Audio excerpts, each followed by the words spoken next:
Hey there, this is John from Heroes and Legends, and today we got some information from Wizards of the Coast I wanted to pass along to all of you.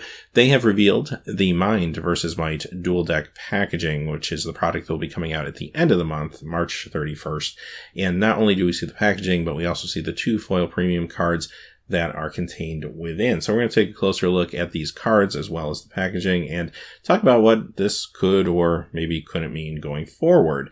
Now, without any further ado, let's look at the packaging itself, which they revealed today.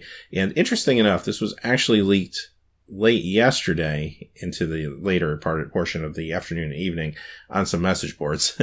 So somebody had taken a photograph of this. So good timing that Wizards, I guess, was probably already planning on spoiling it today. So it didn't take too long for that leak to become a reality. And here it is. Now, couple things I want to bring up here. My one question, first off, we know that Wizards has already told us that this is a product that's about wizards or mages versus like barbarians, warriors, that type of thing. So the feature cards make sense, but there is another element I want to talk about behind these 2 cards in particular. Now, before we take a close look at the 2 cards, one other thing they showed that I wanted to bring up because I thought it was kind of interesting. These are going to be the deck boxes that you get with the product. The art is actually very, very striking on them. Now, the price point for this product has gone up by about $5. So my hope is that these aren't like those flimsy deck boxes we've gotten in the past, just with nicer art, that there's a little more quality to these.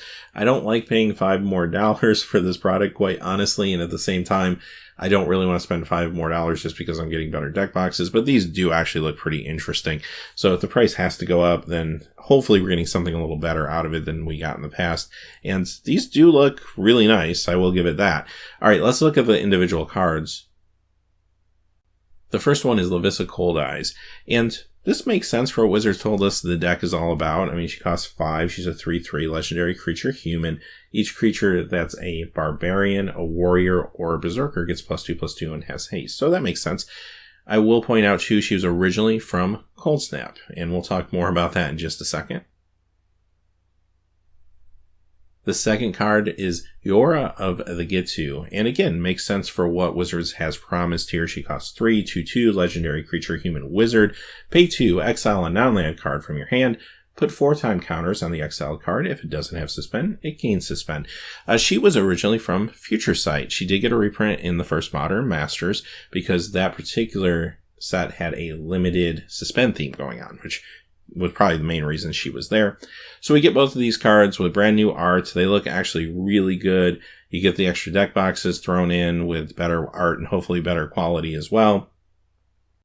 But here's my question. Actually, a couple questions. First off, she plays well with Suspend. Does that mean we'll see more Suspend cards in this deck?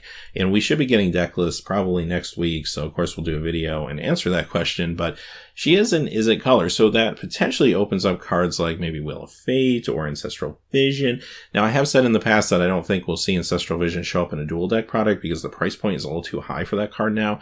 However, this product was probably designed and thought up maybe a year ago or so when Ancestral Vision was not as expensive as it is today.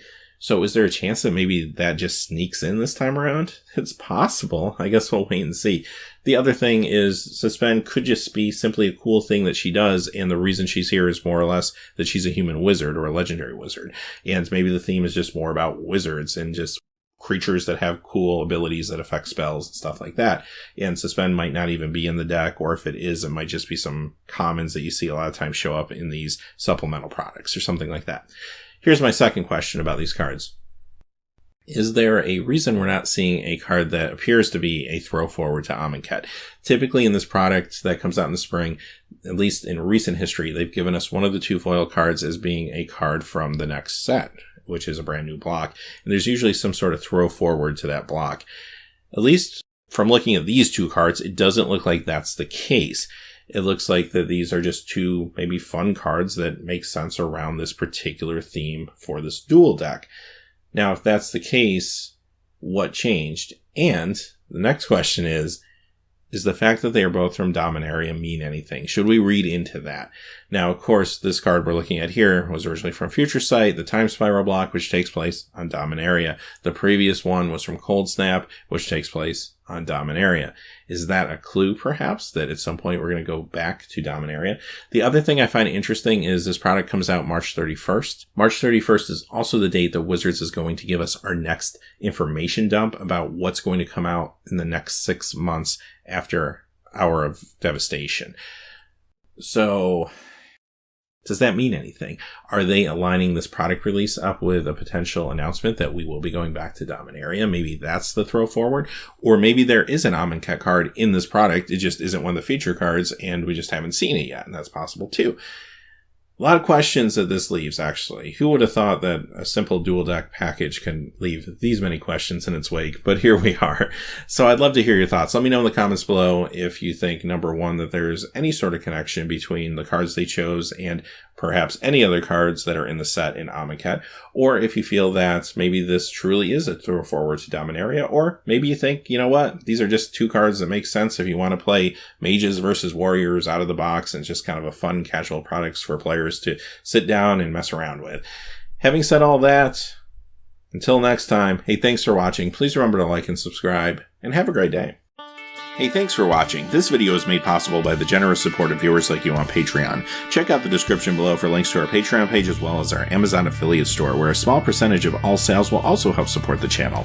Finally, if you haven't had a chance yet to subscribe, hit that subscribe button so you don't miss any new videos on Heroes and Legends. Talk to you again soon, and have a great day.